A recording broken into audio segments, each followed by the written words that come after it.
Live your life within the moment. And don't go wait until the morning. You never know when it is over. All that I know is we'll get older. So let us dance this night away.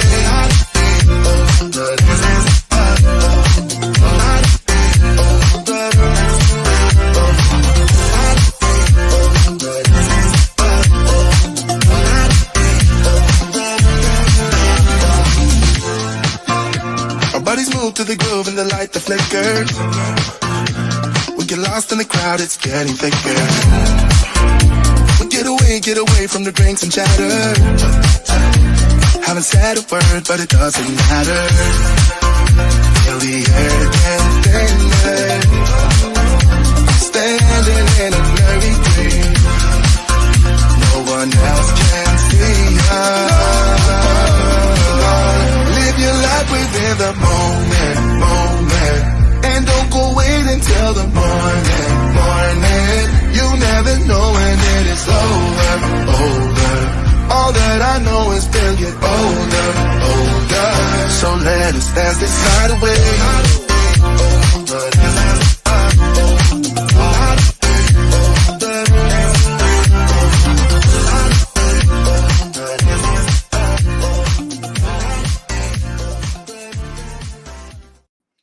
What's going on, everyone? Excited for another episode here of Men of Now. And this is going to be a really good one because this is talked about a lot, the gender pay gap. And there's a lot of misconceptions about it. And I want to dive into it and see if those misconceptions are reality or if there really is a problem here. So let me introduce Joel. Joel, how you doing? Good, brother. How are you? Doing fantastic. And then our special guest, we have Erica. Erica, how are you? Hey, how you doing? Doing fantastic. So, Erica, if you could you introduce yourself and let everybody know who you are and what you do? Yeah, my name is Erica Davenport. I'm from Pontiac, Michigan. I'm currently a personal trainer for overseas professional athlete.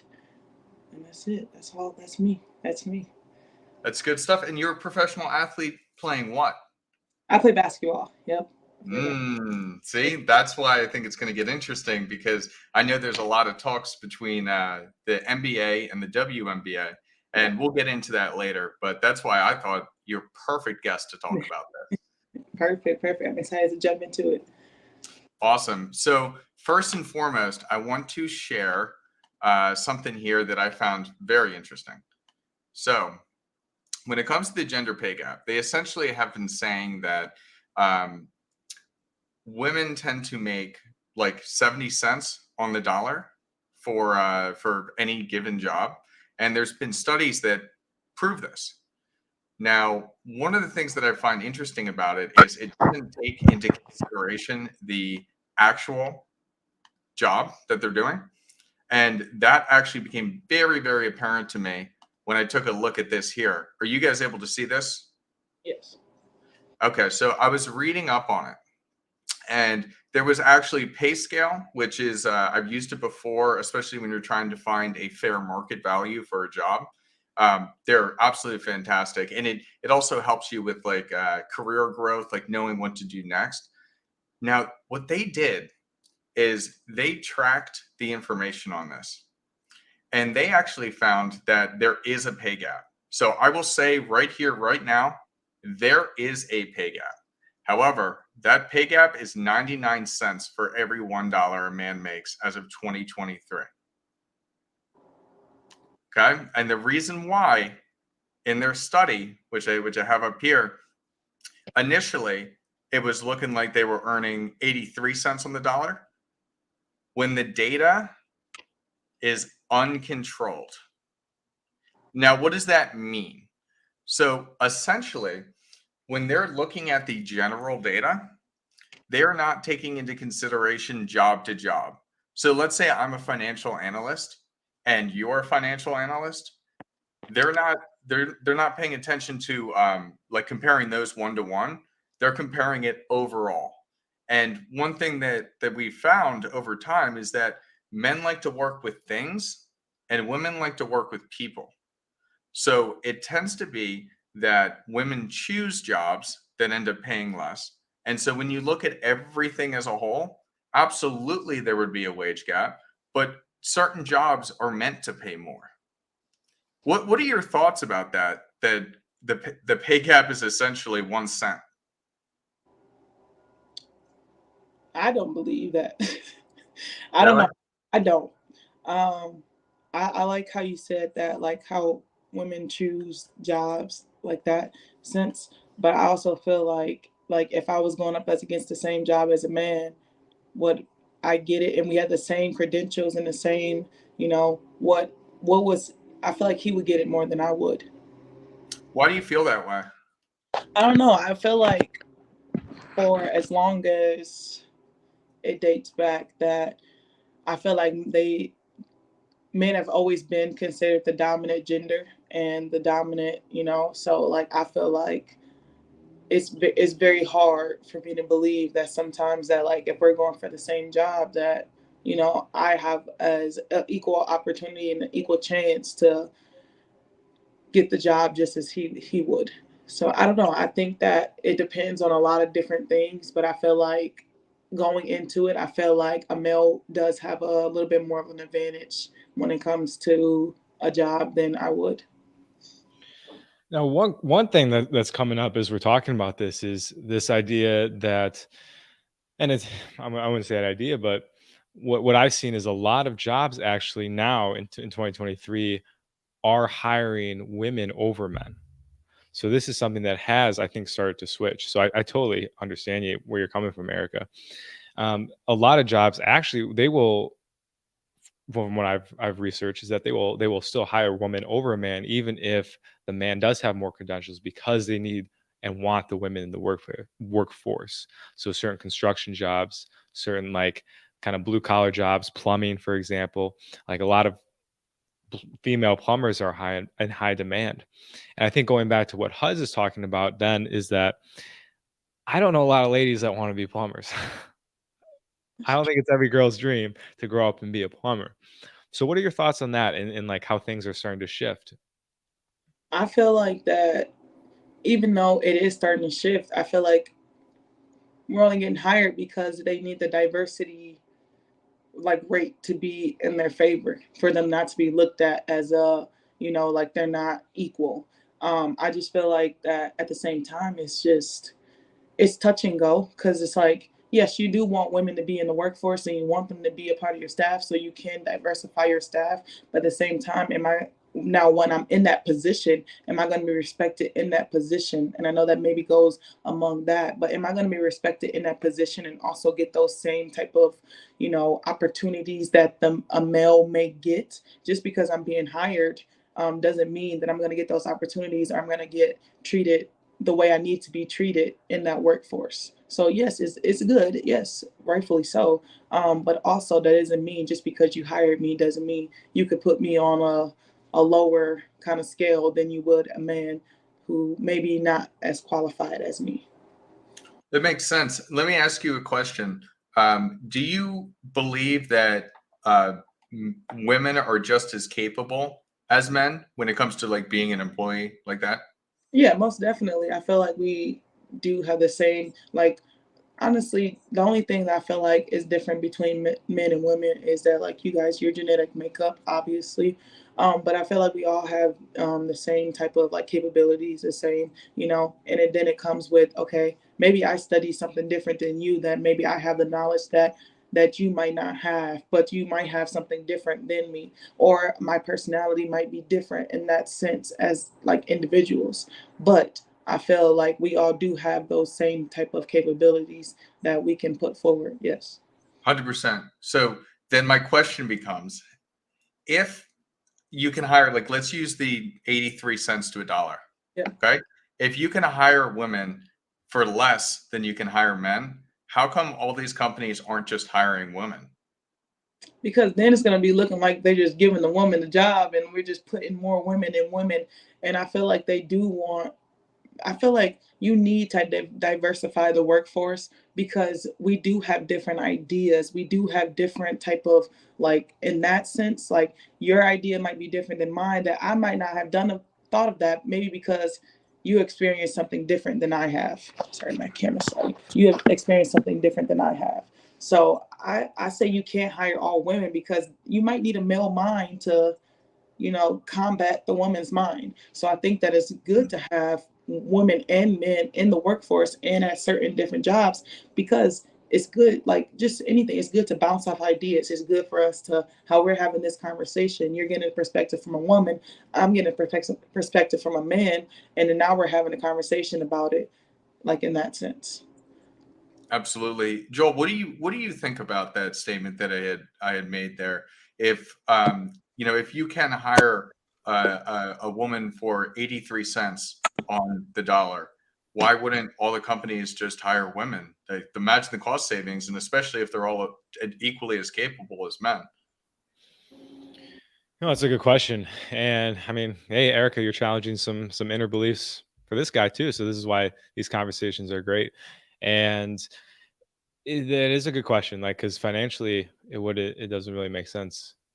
Well, I think that's maybe the answer there from what I'm thinking is that maybe because there isn't actually as big of a wage gap as we think, and so therefore it does come down to credentials, and it does come down to what that person, that human being, is adding to the marketplace versus just whether they're a man or a woman.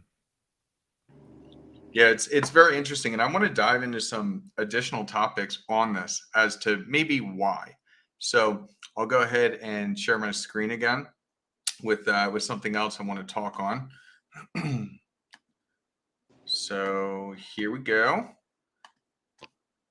All right. So one of the arguments that is made based on the studies, the number of work hours that a man works in a typical week is higher than what a woman does.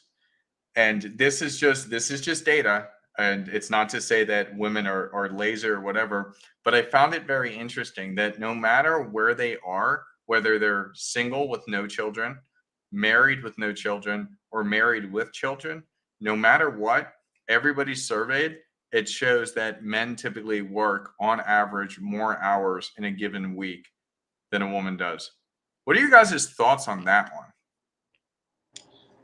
To me, I feel like, I don't know if this goes along with it, but to me, I feel like as men, you put men into stereotypes that they're supposed to work, that they're supposed to do this, that they're supposed to do that. I'm not saying that you will go overboard, but that's what, like, generally men are supposed to, oh, they're supposed to work, they're supposed to bring home all the money, they're supposed to do this.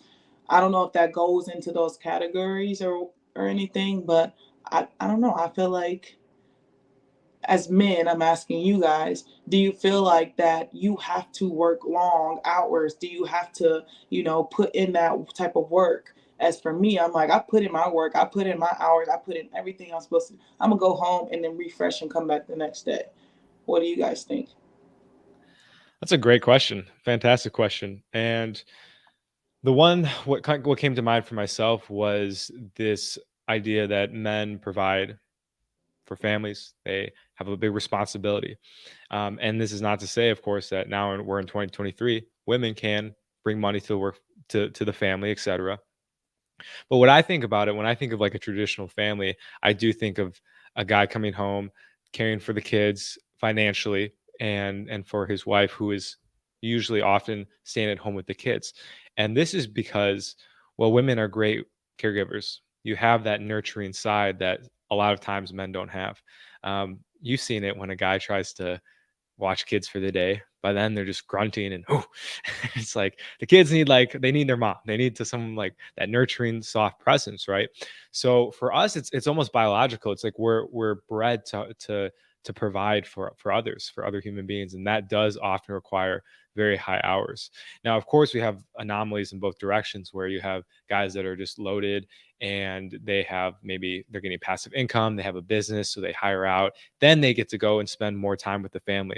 But that doesn't come until guys usually put in lots of years of very long hours. And it is just kind of what it takes to create that massive wealth, which I think a lot of people want too in a partner, especially gals like who are making a lot of money. It's I don't know, Erica, if you're familiar with the term hypergamy, how you do want someone who is maybe a little further along on the journey than you. We could put it like that, who has a little more resources, right? Because it makes you feel safe, it makes you feel secure, and that you can be truly feminine, right? So for a guy to be able to embody that, we do have a pressure like, yo, we got to perform, we got to show up, we got to work the overtime if necessary, because otherwise, um, when she's out earning me, there's a strong chance that she's not going to look at me the same than when I am in that leadership role.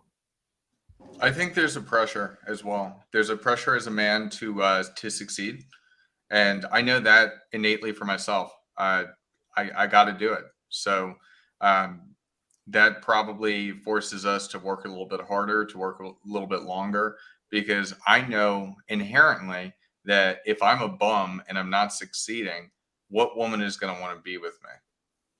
So that's kind of where I stand on that. And I do want to call out. This is an interesting question. I don't know how deep we can go into it, but Dragon's saying here, what about the idea of technological advancements in work in these fields that soon create equality because both sexes are able to do the job the same way by using those tools and technology? That's really That's a really good interesting, and question. it's especially interesting when you think like Chat GBT and everything that they're doing with AI now, because essentially, if you just program things, then they just run, and you don't have to actually do anything.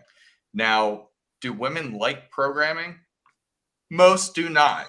As I said, like men like working with things and they're very logical, whereas women like working with people and it's much more emotional based. So I don't know if that's going to close the gap, but it's a very interesting thing to think of. Yeah, I'll share on that too. And like, and this is, I mean, this is a very small sample size, but a lot of the girls I've met that are in tech, they just aren't like happy. Like they finish the day, they're not smiling. And like Erica, like, we had our stream earlier. You're coming on, you're full of life, you're full of energy, right? And what do you do for a living? You coach. Yeah, right. Yep, you coach. So you're around people, you're in your feminine energy, right? And then the girls that are just like this all day, they're just like stressed. It's not good for a guy or a girl to be behind a computer, I think 24 hours a day, just like zoned into a screen. So yeah, that's just some thoughts on that as well. Also, to piggyback off that, I also feel like I always say like, and this is not all men. Men are very simple in the sense of like they're gonna be like you come home, you're simple. You just want to lay on the couch, watch TV, all this. In my mind, I'm like, I gotta get the house together. I gotta do this. I gotta do that. In a sense of as a male, yes, of course, you probably work better in technology. You don't have to worry about as like you don't have to think. You just have to you. It's right in front of you. This is what I have to do. This is this. Women like. I feel like we like that, like being people. We like being able to immerse ourselves amongst different people and also get our minds kind of turning in that sense. So I feel like it also is a little bit different and it also depends on the person also. So I feel like I'm not saying that all men are simple, but I feel like you that's what you like to do. You like to you want to relax in that sense. So I also feel like that's just how men and women are. So like I said, back to like you said, like the capabilities things, I feel like it's also different when it comes to men and women's personalities when it comes to their job. 100%. And Dragon, exactly. I love it. I'm a pet sitter, so you were dead on when you said women do choose to work more with with other people With in the those living. relationships. Yeah. That's funny. That's funny. Okay, so I got a whole bunch of stuff that I want to hit, and then I want to dive into the basketball aspect of it.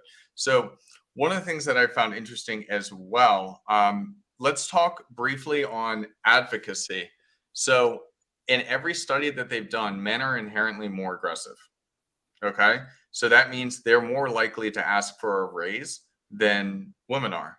It's just inherently in their nature. Are you aware of that? I currently was not aware of that, so that's a very interesting point. Yeah, because and it's super interesting because my girlfriend, she recently got a raise and she's been working at that company for 7 years, and she does better work and more work than everybody else in the facility. And it wasn't until she had a new boss come in that he saw what she was doing. And he was like, we need to give her a raise. And she got a substantial raise for it. And it was even back paid for a little while, which was really, really nice.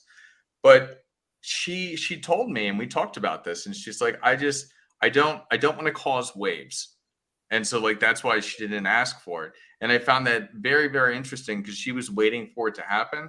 Whereas a guy, we're much more likely to go ahead and ask or advocate for ourselves. And that's one of the things that's kind of studied on when we talk about this gender pay gap. Guys, I know when I think back to all my jobs, it's at least once a year, if not every 6 months. I always poke my boss like, can I get a raise? Can I get a raise? So it's just very interesting thing I wanted to share there. I mean, Joel, what do you think about that? Yeah, I think it makes sense. It makes sense hearing that. And what I think is like, what if your girlfriend had asked 6 years earlier? Like, could she have gotten that raise earlier? Um, Or I'll she could have gotten that raise then and then gotten another one now. Right, right. So Mhm. why? So yeah, Huds and Erica. Why then? Again, do you think women tend to fear asking for that raise? Maybe Uh, I missed it. as women, we don't like confrontation. So, like, in that sense, not saying that it will cause confrontation or anything like that, but that, like, not saying that we don't have courage, but that courage to go and ask and say, hey, like, I believe I deserve this raise. I believe I deserve this. Like, where, like, you don't do, like, where about is some, like, pushback behind that? I feel like as men, and I'm not saying being so aggressive, they'll push back, like, hey, this is what this is, this, and this. They'll list off those. And I'm not saying that women won't, but, like, even for me, like, if I was going to, I don't like, okay, yep, I'm going to make sure that, like, I'm that, just that woman that's like, hey, I'm here. I was here doing everything you asked, everything this. That when I do have that courage to ask, everything behind me is backing up everything that I have done. So I feel like men are just more aggressive when it comes to pushing forward and, like, saying, like, hey, like, and it's not like, for them, it's not like as confrontation, or it's not as like, oh, I have to get the courage. It's just like they're going to get it, basically. So I just think women don't like that. Like, to me, it gives me anxiety, and that's just me in general. I don't know if it's in women in general, but me, it gives me anxiety to be like, hey, like, or like, I'll ask my boy, like, how do I say this with, so it's just, I don't know. I guess it's just how I am personally. So, but for women, I feel like it's just, you don't want that type of confrontation and that type of, like, uneasiness. 100%. I love how you use the word confrontation there, because that's what I believe as well, that women tend to avoid confrontation much more than men do. And also the reason why men tend to be more risk takers. I really like what Dragon's saying here, and I think it's a combination of nature and nurture. So the nature of women is to be more submissive, and then also the nurture of growing up, you're being taught to be submissive. So I find that very interesting. Um, I was also raised where women wait to be told. You don't tell men what to do. Exactly. Yeah, no, that's yes. I definitely can understand that. That's a very traditional value system, that you don't tell men what to do, you wait to be told. So that's a definitely a huge piece of it as well. And I don't know what the solution is there, because quite honestly, I think that, women, like, it should be equal. And, like, even when I think of, like, my girlfriend, like, she had to wait for a another male boss to come in to give her that raise. So maybe we need to change it so that there's certain structures in place that raises are guaranteed, and maybe we pay more attention to these performance reviews. I don't know, it's just ideas. I mean, those are some good thoughts, and I think what I'm hearing too is that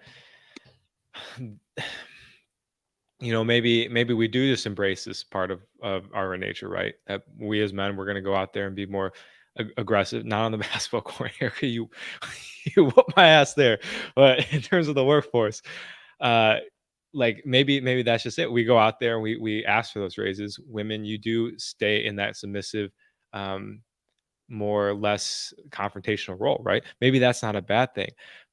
However, a consequence of that is going to be a wage gap.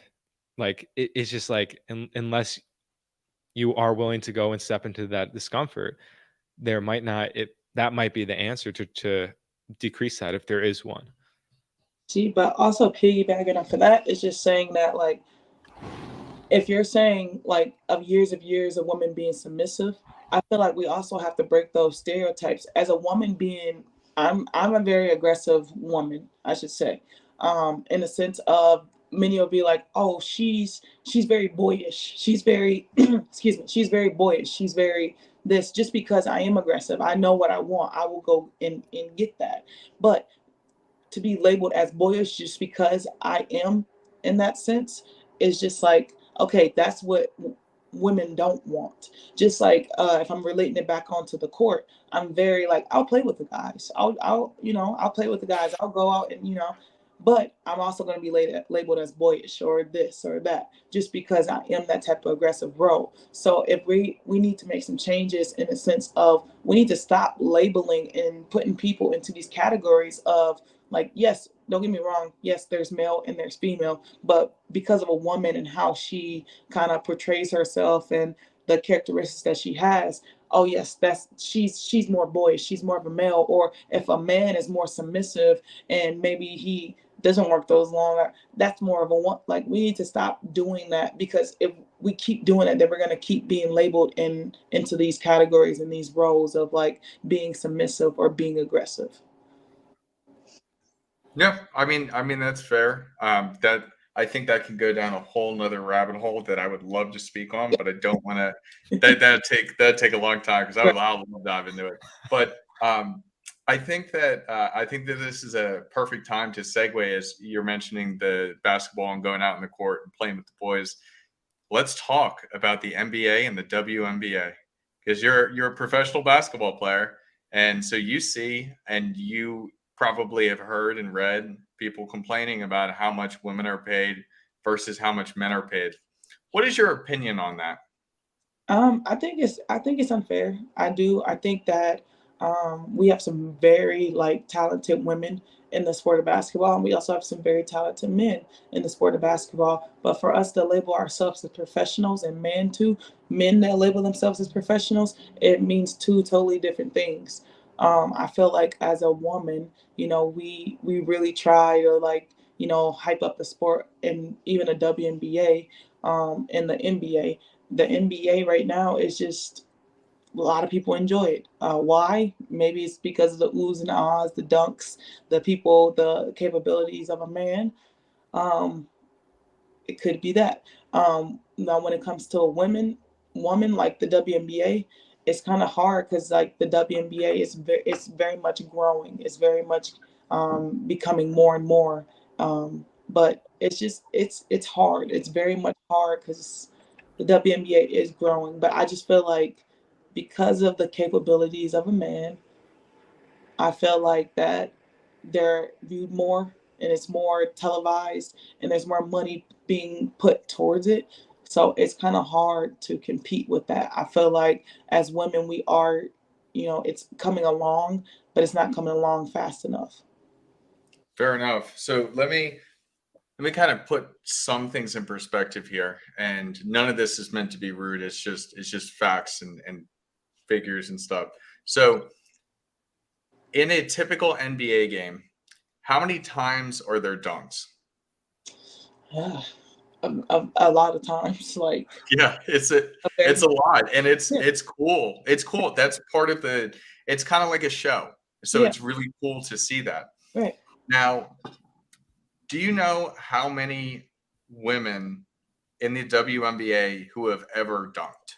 It's probably about like I can probably count on probably like I'll probably say like seven women. It actually is exactly 7. 7 women. There. That's funny. That's funny that you knew that. Or was that a guess? No, 7 women. Yeah, there you go. There you go. So that's an aspect of it when you think about it, because that's what a lot of people enjoy watching it for, is the showmanship. Like, why is there halftime shows, and why is it all the crazy lights and all that type of stuff? So that's one thing to consider. And then, with the viewership and everything else as well, that plays into the revenue. And when you think of it like a business, if you have the cream of the crop Apple, and then you've got, I don't know, like a Hitachi phone from back in the day, or HTC, something like that, some random Android phone they had back in the day. Like, which one would you prefer? You're going to prefer the more well-established product. Mm. So that's a piece of it as well. When you think about, like, what do people want to buy and what do people want to consume? They want to consume what they perceive as the best. Now, what do you do to change that? I don't quite know. As of 2018, I don't know the recent years, but as of 2018, the WNBA has never turned a profit. And if that's the case, like, what is that? Why is that something to invest in? So when we think of, all right, they only have X amount of money, so we can only distribute it so much. And the NBA also donates a lot of its money to the WNBA to keep it functioning. So if there's no money there to give, how can we have more equal pay? Like, what would be the solution otherwise? I mean, I feel like you have so many of these teams though, that like there's so many, let me just say this, there's so many women right now that are in the game of basketball that don't get the opportunity to showcase their talents because there aren't enough teams. There's 12 teams compared to what, 20, is it 24 teams in the NBA? I Compared, believe. like around there, 24. I should know that, but I believe it's 24 teams in the NBA. Compared to 12 teams, which means that we're cutthroat neck fighting just to figure out, like, how can we make a roster spot? How can we do this?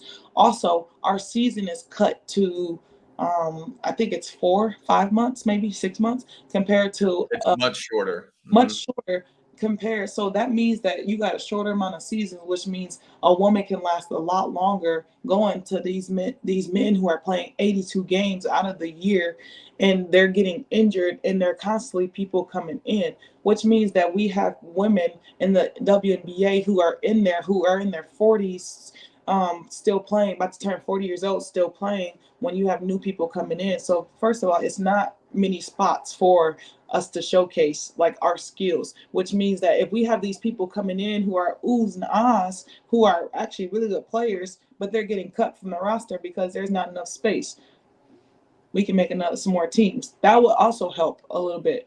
Now you have all these multi-billion dollar NBA teams who are making so much money. Why not have why not have the Milwaukee Bucks have a WNBA team when they just had a championship, when they have so much hype around them? They can build a team and a franchise, and that could be revenue there. Like, I just feel like we also have to have the men care about the women's sport just as much as the women's care about the men's sport. Like, I just feel like there's so many different ways around it that we can start to promote the WNBA. Also, I also feel like you have to think that, in college you have a lot of things like Title IX, where it's equal opportunity, equal this. Well, we have to push that onto women too, like in women's sport and professional sports too. There just isn't equal opportunity for women to make that type of money there. So I feel like it's also a lot of things that play into factor of why there is. And yes, there are more dunks that, but at the end of the day, you look at finals basketball right now, and maybe you get like 1 or 2 dunks, 3 dunks in the entire game, because they're playing extremely hard because they want that championship. These women are going out every single game and acting like it's a finals, because that's how much they love playing the game of basketball. It's not about the dunks, it's about the fundamentals. It's about playing as a team. And you see that in the finals. They're playing hard. They want a championship. There's not high scoring games. Yes, there's really good plays, but it's hard fought basketball. That's why people love the playoffs. No one really watches the in season because they're not playing. It's the oohs and ahs. They're scoring 120 points in the game. Now you got women who are coming out working their butt off, and then they're not getting paid for it, and then they have to go overseas and make their money and come back. Now they're playing year round, don't have time with their family. It's a lot to go along with it. Let's touch on that. Having to go overseas. Could you explain that to me? So the WNBA have their season. They'll go overseas. WNBA players in general, they make a lot more money overseas. Now, as men too, say someone else went overseas, like Dwight Howard or anyone, they went overseas and made $2 million just for going overseas for a couple, like So women will go overseas to make money because like maybe that contract in the WNBA isn't uh, good enough contract to sustain them for a whole year. So they'll go overseas and maybe they'll give them 20 grand a month, 10 grand a month so that they can go and play. And that team is amazing and they're winning championships because that's what they want. So I mean we have to go overseas and that's the whole the Brittany Griner situation. Why is she overseas in the first place? Well, because you're not getting paid $1 million, $2 million to go play in the WNBA. You have to get it off endorsements.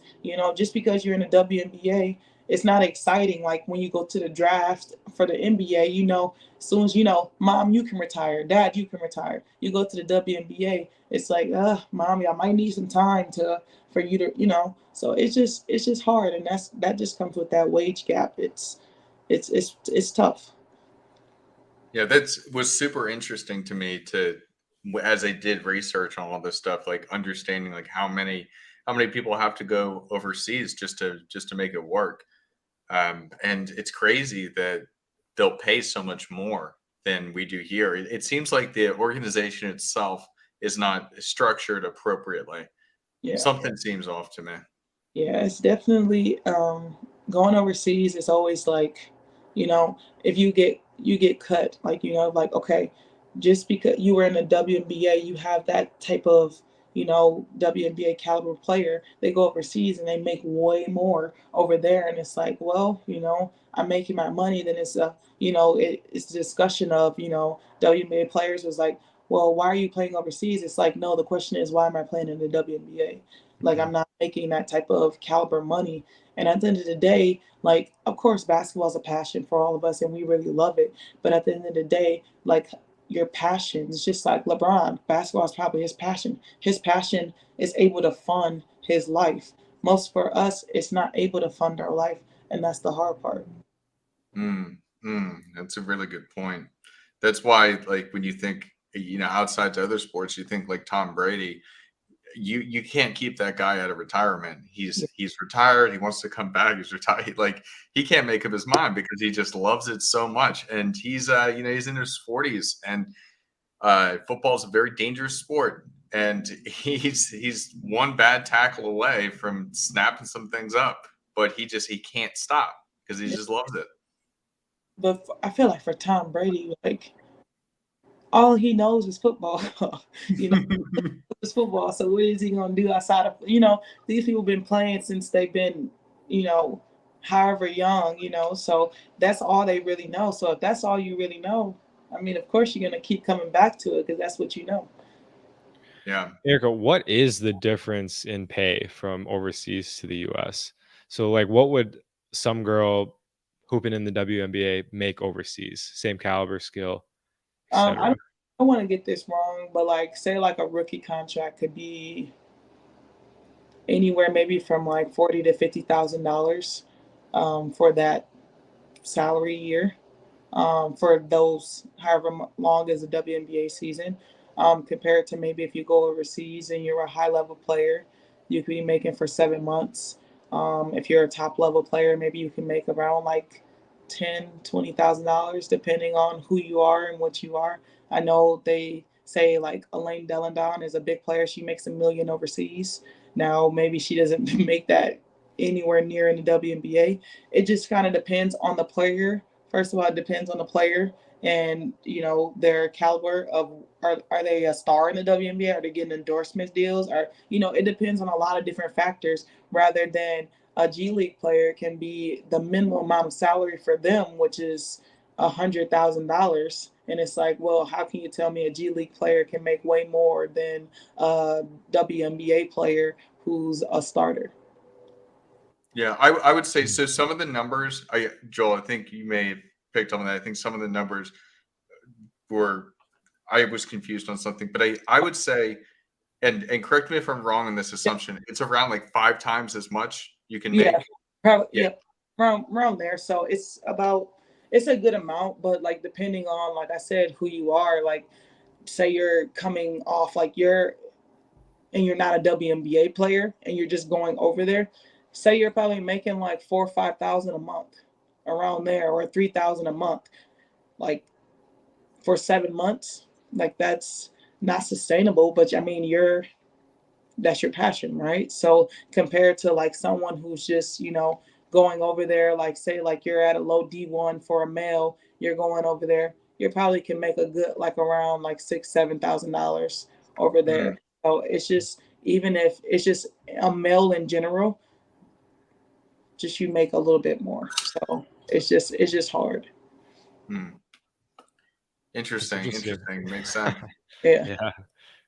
So I want to turn a little bit and talk about some of the other stuff when it comes to the differences and the discrepancies and what's fair and what's not. Now, one of the things that I forgot to bring up before we got into this whole basketball discussion, um, the difference between men and women going to college. Okay, so this is something that has been coming up quite a lot. Um, Women are completely outpacing men when it comes to going to college and graduating college. So as you can see here on these graphs, essentially it's men it's dwindling and women it's skyrocketing. We're going to be getting to the point where around 2/3 of all college graduates are women. So if women now, this is the question I'm going to pose to you guys. If women now are more capable than ever and more qualified than ever, how can there conceivably be a wage gap?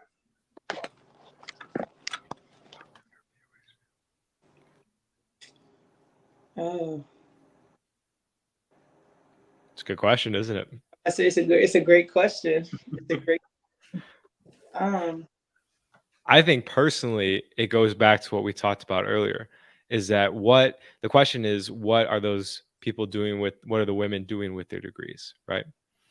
And again, it's they're going into the fields that are less hours, less stressful, more people driven, and that do pay less.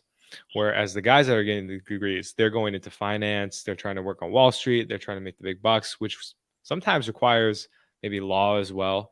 Although a lot of women are going into law too, but those jobs require hundreds of hours, right? So they're sometimes working 12 hours round trip on the clock. Now, of course, there's what do you call these anomalies in the situation? Like one of my friends from high school, she's going to school to be a doctor, a surgeon, and she's working 28-hour shifts, right?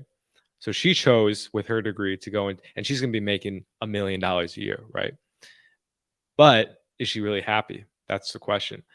And in terms of the dynamic between their relationship between my friend uh, and his wife, um, she definitely runs the show. So it's like it's just kind of I think it comes down to a very simple question. What role do you want to be in a relationship? Do you want to be in that provider role that puts in those long hours, or do you want to be in the more, because he works 3 days a week and then goes golf. But then what's the point if you think about it? If what type of role do you want to be in? Essentially being well educated and having more talent, that's essentially to be a provider. Do women really want to go into the provider role? Because if they want to go into the provider role, like it shows by going to college and then going into jobs that make a lot of money, but they go to college for what reason then? I feel like that I don't necessarily know or believe that just because you have that degree behind you doesn't mean you're going to make necessarily more money. I have a degree. I know many other people who have degrees that you're going into it and it's like, oh, okay. And it's all these qualifications that you have to have for these jobs. And I feel like it's just saying that, yes, you have a bachelor's, okay, but that doesn't make you educated. That doesn't make you have certain qualifications that's going to make you, like, there could be someone else that, doesn't might not have a degree but might be just as educated as me, might have even more qualities that will make them qualify for this job. So I don't know necessarily if that degree is just going to get you automatically to make more money and be in that provider role, because of experiences and people that I have talked to.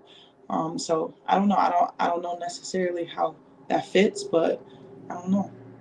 Yeah, That's a good point.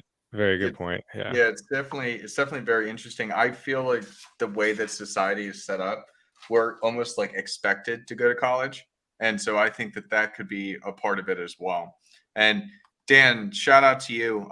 We did kind of touch on this earlier. This was a almost exactly the same question I had asked, and yeah, it's essentially why, if it's cheaper, why wouldn't they just hire women?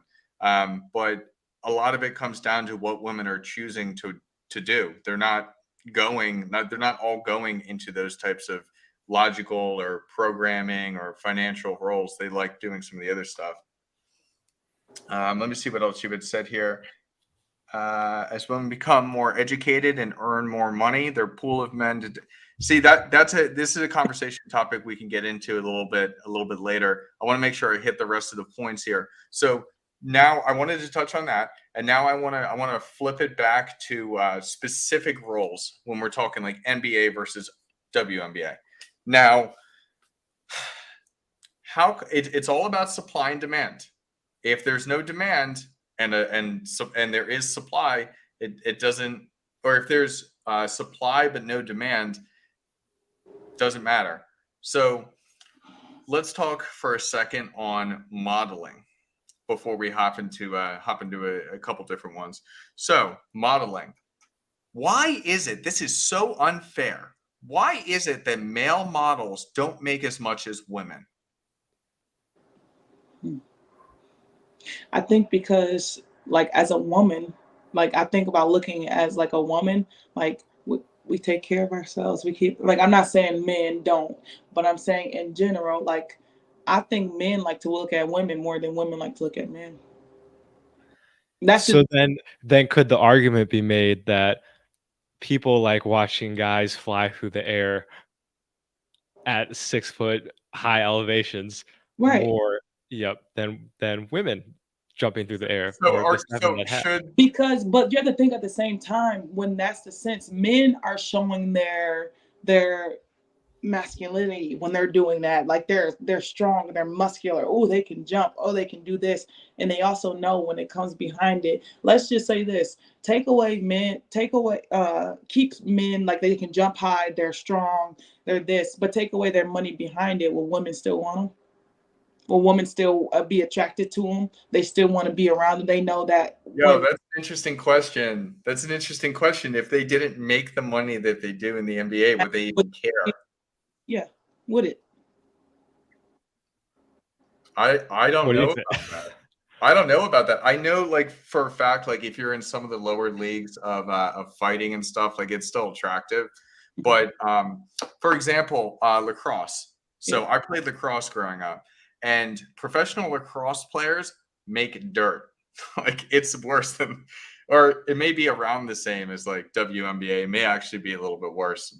But there's just not viewership for it. So they all have to have second jobs, and that's a really interesting concept. Like, are women naturally attracted to lacrosse players? I mean, sure, on surface level, but not as much, because they're not it's not as big of a show as it is when it comes to being like a serious professional athlete. Not to say it's not serious, but you understand what I'm saying. Like, Yeah. NBA player versus lacrosse player, that's a world of difference. But does that come down to the sense that we are just attracted to money and not actually what we're doing? So, like, if say, like, if roles were reversed, and, like, say all these people got these NIL deals like in college and everything, and they're making all this money and they're stars and oh, I love like look at how much flashy money and clothes and cars and everything.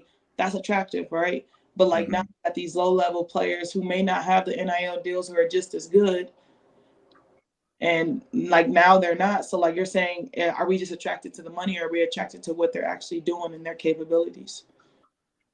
Yeah, That's a really good question. Yeah, that's and really interesting to think about. yeah. Follow-up question would be then what in overseas how's the culture different? Because obviously that's huge in America, right? You want to have the bag, you want to have the nice car and stuff. But coming overseas, I've seen that as well, that people don't care so much about if you have the nice things. It's like it's reverse. Like there's still people that do, but in general, most people just care about if you're like a good human being, which I think we're all three in agreement on that. That's what we want. Yeah. Um, so yeah, overseas is that flash is important, especially in those smaller leagues like the G League and stuff. Yeah.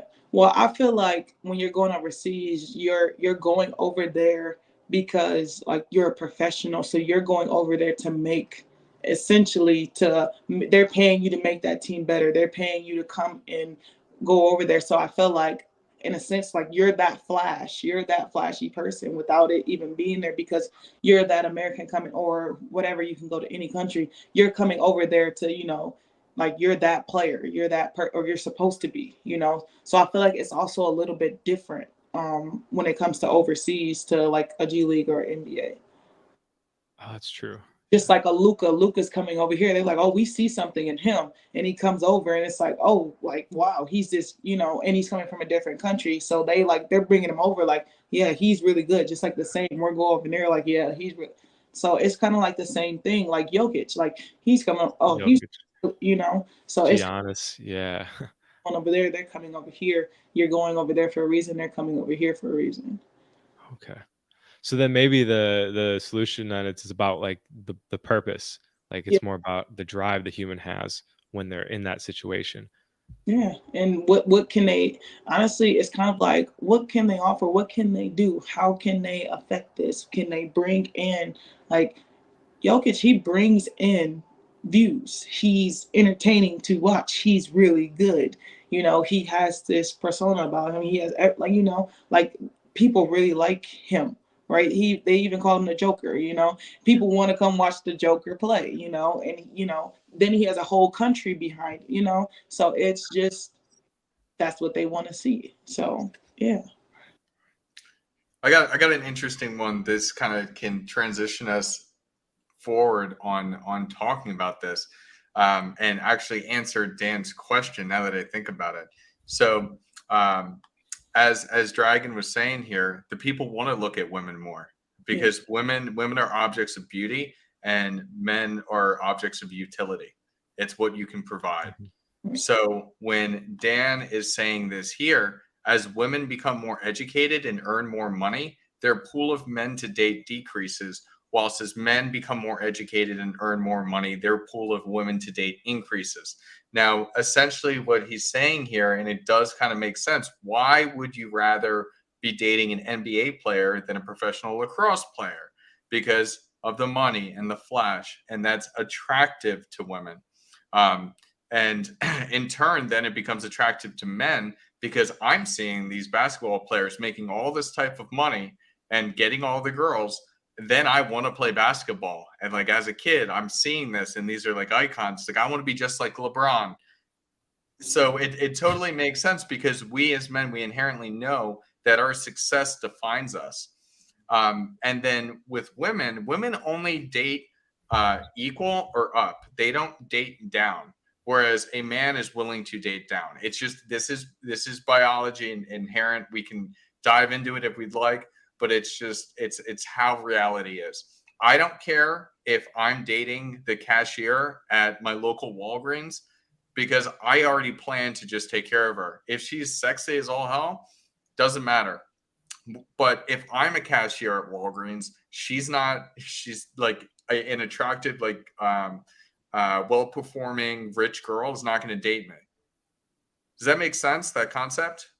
Yeah, I feel like it goes back to kind of like if a man dates like down, like, and I don't know if this is true. That you can kind of hone on as men, but if a man dates down or an equal, like, then he's, how do you say this? He doesn't have to not work as hard, but it doesn't have to be like she's on it. Like as a woman, if a woman dates down, a woman is kind of like, it's kind of like we're looking at like, I'm making the money. What are you like that type of thing? Whereas a man, it's like, well, I already got all the money. Like you're, and a woman is more of like, okay, yes, like he is making all the money. He is doing that. So I feel like it also is a little bit of a power dynamic when it comes to that sense.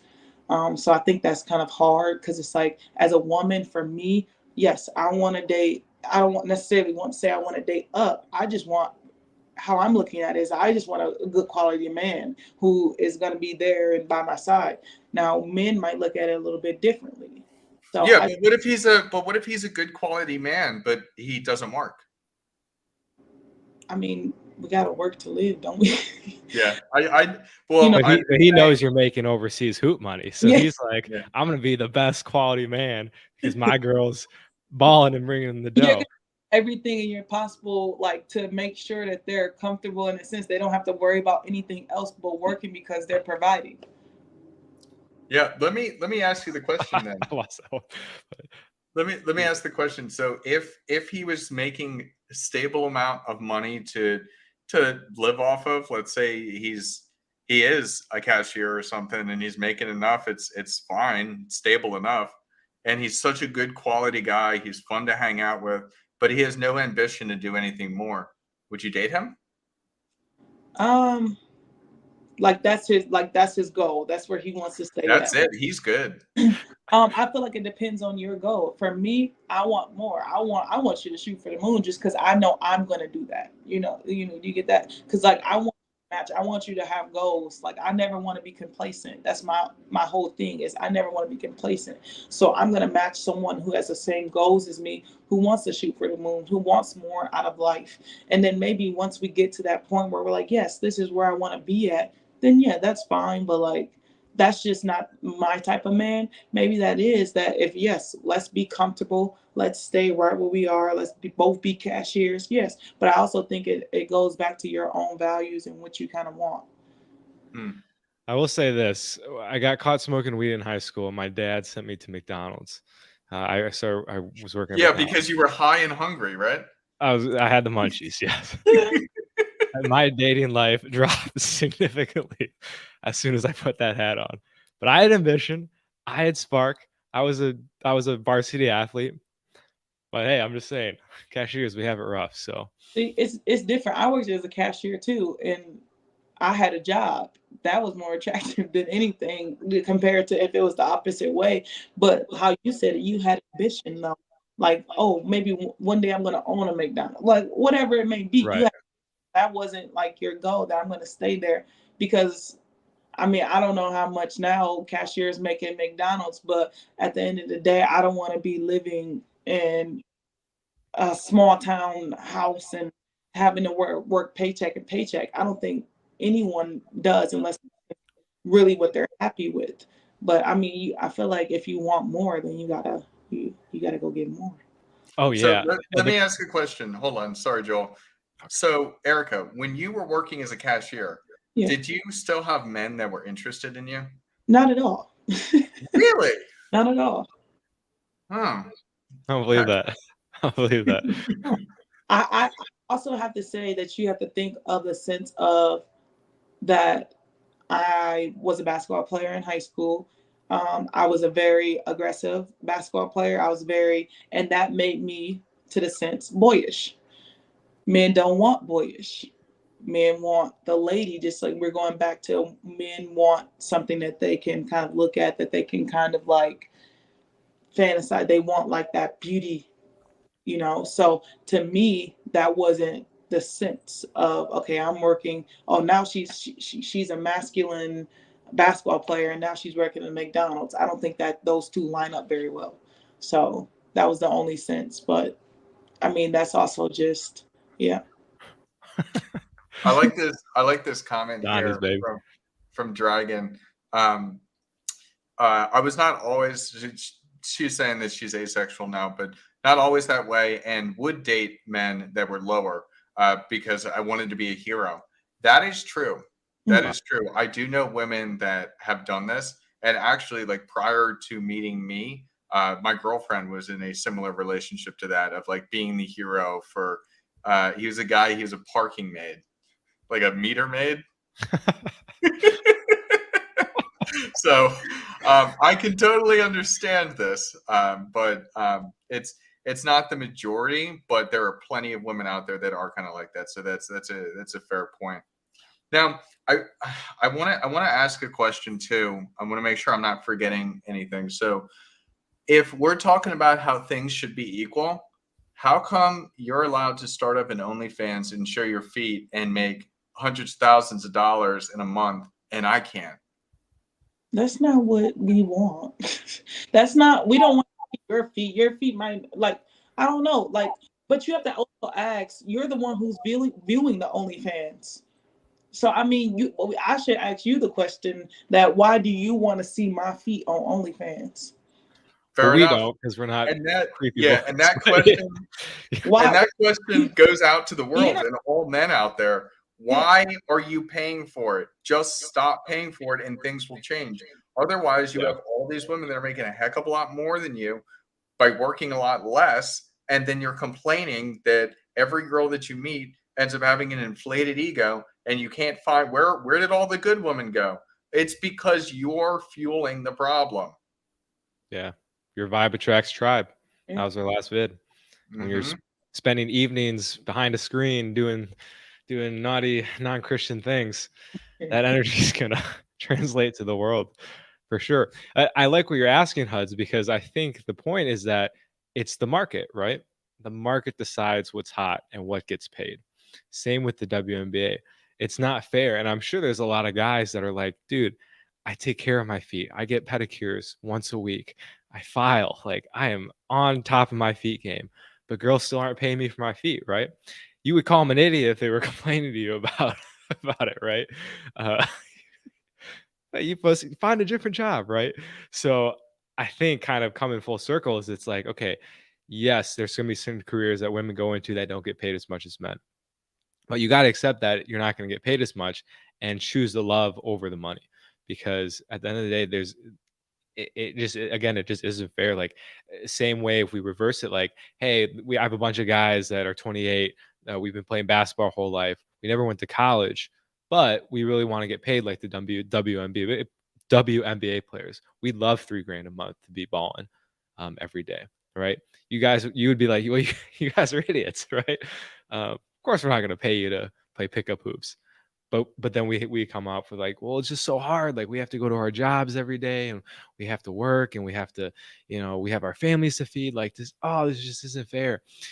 You would be like, okay, well, probably find a different job or different hobby or stop playing basketball so much and get a job that'll pay you, right? So that's kind of what's going on in my head. This idea that, yeah, sometimes life isn't fair, but when we accept reality for what it is, we at least experience peace from it instead of that just frustration or anger or turmoil. Pass. Yeah, that's 100%. That's exactly what I was trying to get at with this whole thing. Because when we talk about the gender pay gap, it's essentially there's a lot of factors that determine certain things. That's why I thought pay scales evaluation was super interesting. That yes, there is one. It's 99 cents to a dollar. Yes, that number adds up, and they do point that out in the study. That number really adds up when you think of all the jobs, but it's fairly equal. It's just it comes down to so many different factors of what women are choosing to do versus what men are choosing to do. And again, this study is entirely one-to-one comparisons, and it also comes down to supply and demand. I can sit here and complain as much as I want why I can't get paid for anything on OnlyFans, but it's the same thing. It's like if the demand's not there, there's nothing for me. I really don't have a leg to stand on. Yeah. By the way, guys, if you want to follow Huds on his OnlyFans, hit him up on his IG. Get you set up.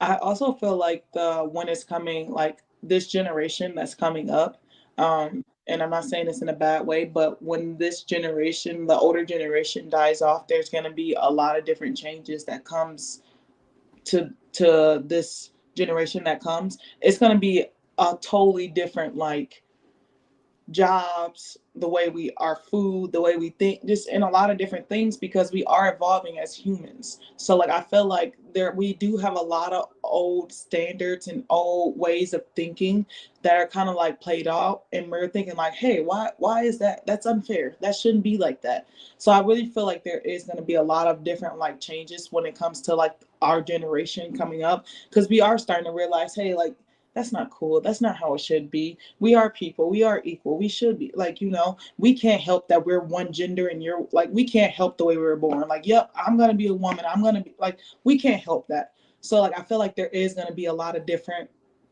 things that are going to be changing coming up. It's just going to take a lot of time. Excuse me. It's going to take a lot of time and a lot of different like conversations like these that are just kind of understanding my perspective compared to your perspective, and like you said, supply and demand.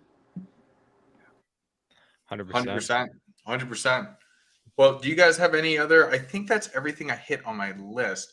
Do you guys have anything else? And chat, if you got any specific questions or want us to touch on anything, just throw it out there. I'm watching it. I know we've been kind of going at the women a bit today too. So like this is definitely isn't like one gender sided. Like let's throw the guys under the bus. Like and I'll throw myself under the bus. I studied psychology in college, and it was a bad financial choice. It was not a good choice. I should have done finance or something where I could go work, and if I really wanted to make the big bucks, go work at a bank. Because for psychology, you get out of college and you start off at 40K. That's after grad school and 2 years of unpaid. So it was an unwise choice.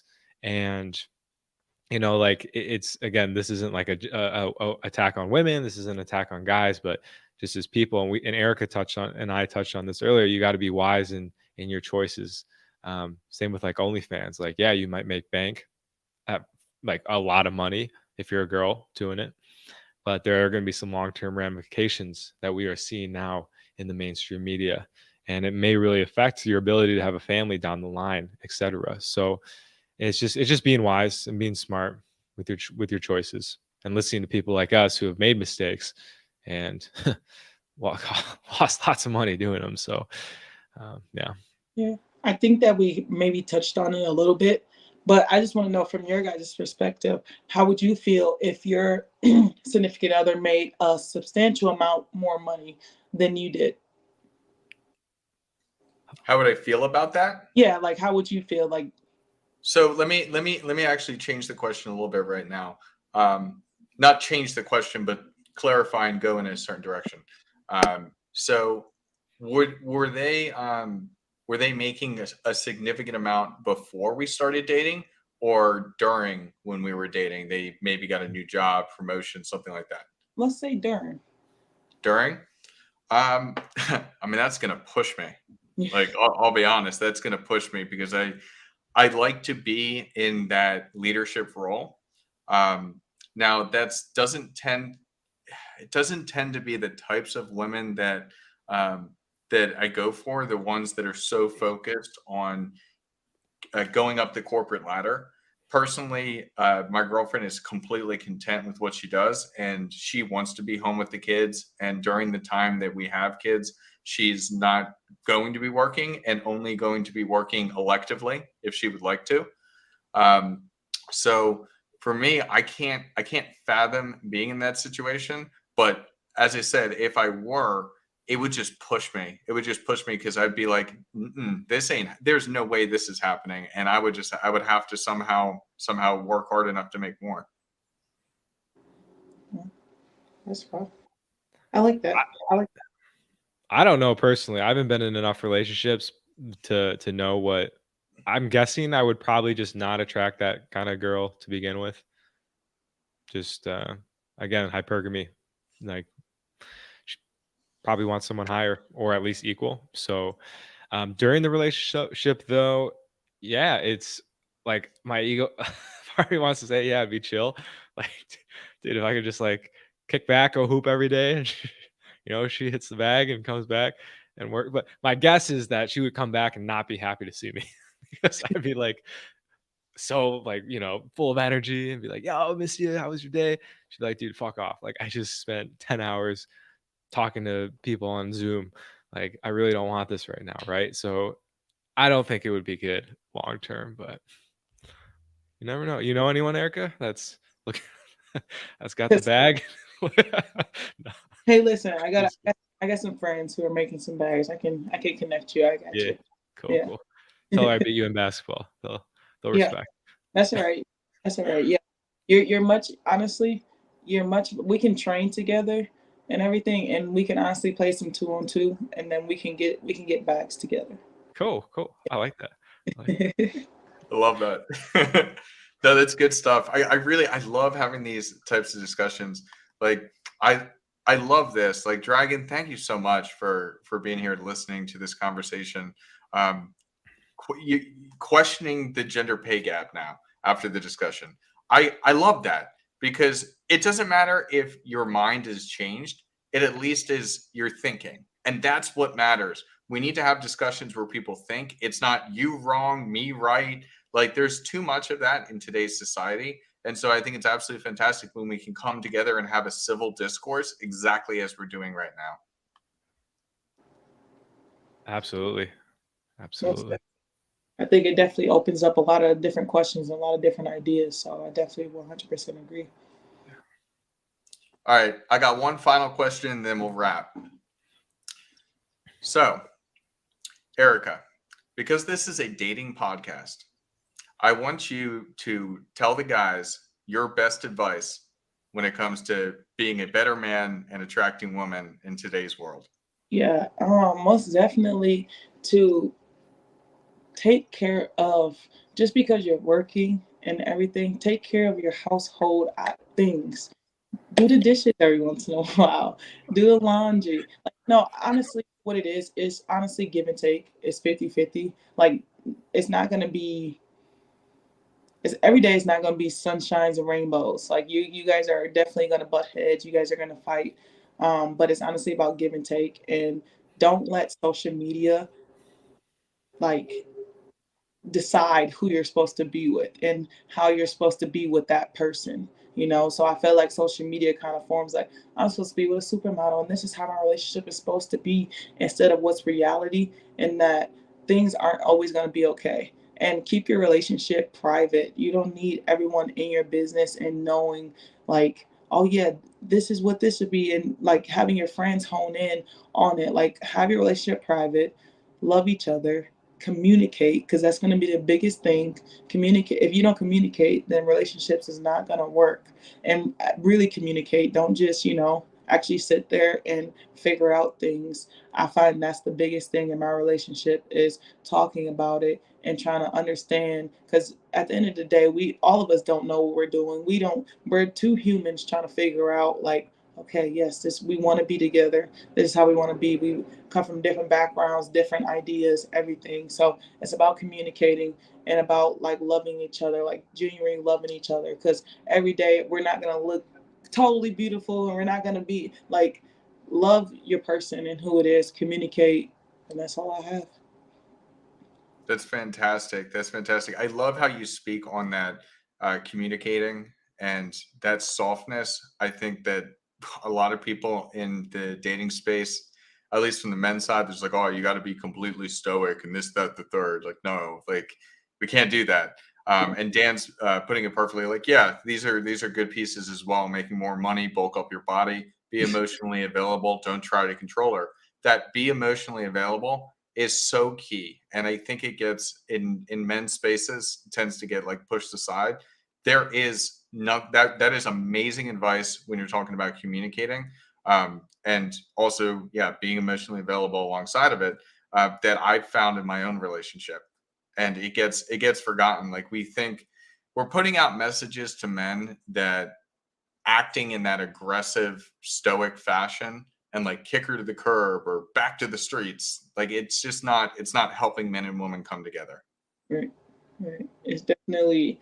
I think it's tough too, and then I kind of realized that, like, as society, men aren't, it's not that they're not capable of showing their emotions, but they're told that, like, that's not right or anything. So like I say also for women that are listening is to give your man a break at the same time, because it takes a lot for a man to show their emotions and for them to feel emotionally vulnerable with you. And it takes a lot once they do, because just like us, even though men won't say it, they don't want to get hurt either. And you know, that hurts, you know. So for them to be vulnerable with you and open up to you, like that's really big. So just be patient and love, like I said, love each other, love them for who they are.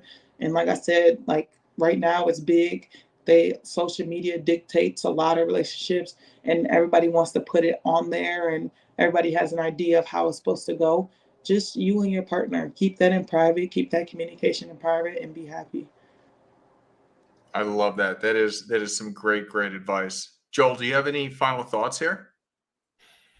Get a little emotional, guys. I'm gonna be vulnerable with you.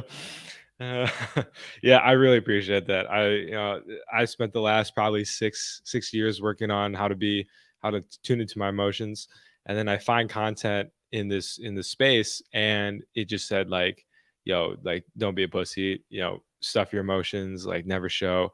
And so I've been in a little bit of an internal battle on like, how do I show now? Because I've internally, I would say, mastered a lot of my emotions, but now I have this dialogue that says, yo, you can't, like, keep that to you, because otherwise people are going to be weirded out or whatever, or not attracted to you. And I think there is some truth in that. Like, you got to know, like, again, back to wisdom, when it's appropriate times to release that and when it's appropriate times to keep it within. Uh, Being said, though, I really appreciate just hearing that. Yeah, it's chill. Like you're good. Just be you, dude, and you're gonna have a good time. A lot It's of fun. fantastic. Well, anyways, we'll go ahead and wrap here. Thank you so much for joining us, Erica. Thank And you. for Thank the you. entire audience, thank you so much for being here. We'll have another one for you guys soon enough. I mean, this is number 8. We're going to hit number 9, and then it's going to be 10. It's going to be 11, 12. It's going to be 50. It's going to be 100. We are absolutely doing everything that we can to provide good knowledge, interesting topics. I think this is a really cool one. I'm really glad we were able to talk about it, and talk about it in a way without going fisticuffs with one another. So thank you again. Yeah, I don't have any closing thoughts myself. I'm just really happy. This was super cool. So until next time, guys, peace out. Peace.